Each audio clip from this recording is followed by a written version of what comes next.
lovelies. I hope you guys are all doing superb.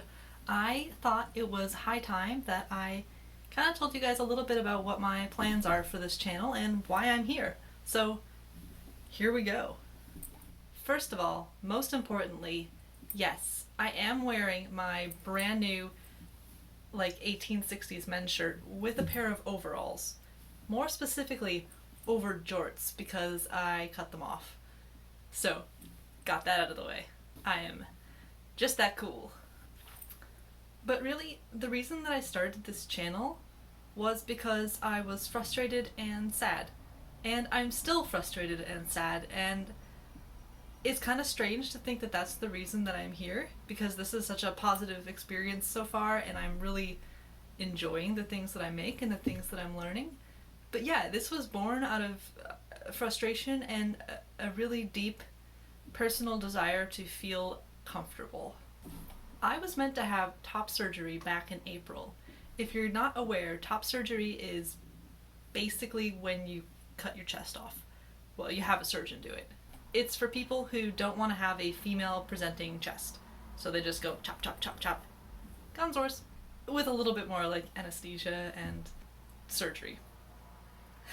And I want that very badly. There's a reason that I was signed up for it. A couple people have asked why, and I wish I had a better answer. I feel like it's one of those things where you ought to have a very clear answer as to why you want to pay someone $8,000 to do that. It took me a really long time to realize that predominantly people who actually feel that they are women don't really hate having boobs. Surprise! So once I realized that I could just throw money at this situation and take care of it, I was all in. And it took a little bit of doing, it took a lot of research, it took a lot of navigating the medical world. Where if you've had to do any of that at all, you know what a complete pain in the butt it is. It's not easy to do. And it's especially not easy to do as someone trying to navigate trans resources. It was a total headache. So just to get this out there, I'm not actually a trans man. I'm not a man. But I also feel not really at home in being officially womanly either. I think the closest thing to how I feel right now is just non-binary. Just simple, That's how I feel about it. I don't want to be lumped into a box that I don't feel comfortable in. So anyhow, this is a thing I want. This is a thing I was looking forward to. This is a thing I was prepared and am still prepared to pay $8,000 for. And then COVID happened. And my April surgery dates disappeared. And I also want to be clear that I am extremely happy that places are shut down, that people are wearing masks, that people are, being really careful. I'm all for that. I'm just simultaneously grieving the loss of something I was hoping to have done. Now it's not done. Now I don't have a new surgery date. Now I'm just sort of waiting in limbo, trying to live my life, but also be prepared for at any point in time to have a major surgery and not know when that is. It's kind of difficult, and that sucks. Because I personally decided to just pay for the surgery because my insurance was... So I was like, you know what? I've been a saver my entire life. I have cash. It stinks because I liked having cash. But I will just research my own surgeons, contact them, see if they are willing to do it, and go from there. And I found a surgeon, and it was great. But because I chose to pay for it out of pocket, it is considered a cosmetic surgery rather than a functional or elective surgery. So that is delaying my ability to get a new surgery date further, because cosmetic surgeries are not yet being scheduled. And the use of the word cosmetic really stinks. I just want to put that out there. If you are a person in the healthcare industry, I know you don't mean poorly by it, but it really stinks. And I would really strongly encourage you to rethink and see if you can push your system to rethink the use of that word when it comes to transgender services. Because it's really, really invalidating. So, long story short, that's why I'm here. I was incredibly frustrated, incredibly sad, and just didn't know what to do with myself. And so I decided to start making clothes that would be a gift for my future body, basically. So I'm making clothes specifically that are cut for a flat chest.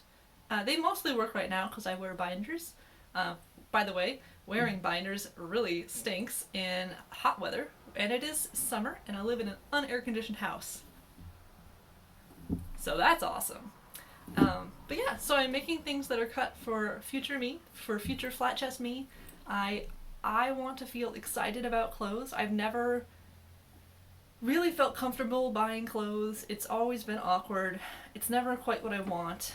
And so making clothes is one way around that. And then just making ridiculous, fun clothes is a way to make this really unfortunate and uncomfortable waiting period a little bit more enjoyable.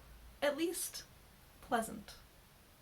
I get to make beautiful things, even if I don't get to have the chest that I would like to right now.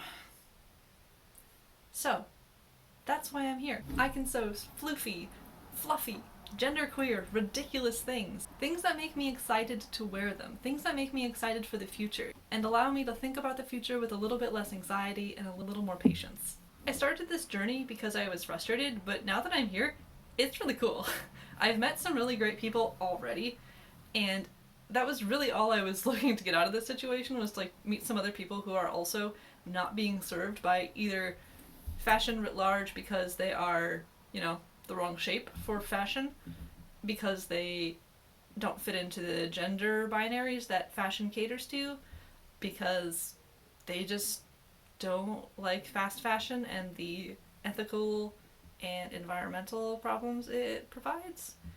There's just a lot of people who are making clothes and making weird clothes and making historical clothes for a lot of different reasons. And I'm really excited to be here and get to meet you guys. I'm not currently in the group of people who are making historically accurate clothing or doing historical practice. I think those are amazing, and I respect the hell out of anyone who does historical practice. But I'm here more just to make things that I'm excited about. To make just boss clothing that suits me and that I want to wear. Spoiler alert, I am making a frock coat. You can see part of the mock-up behind me. The final fabric includes a shimmery purple and red lining. But that, my friends, is for another video. So thanks for listening. I just kind of wanted to get a little bit of why I'm here and what my intentions are out in the world. And I really appreciate you taking the time to listen, and I hope this has been maybe educational, maybe valuable. I'm here to make friends, meet people, make cool things, and kind of soothe my own brain in the process. So, thanks guys. Until next time, be queer and make stuff.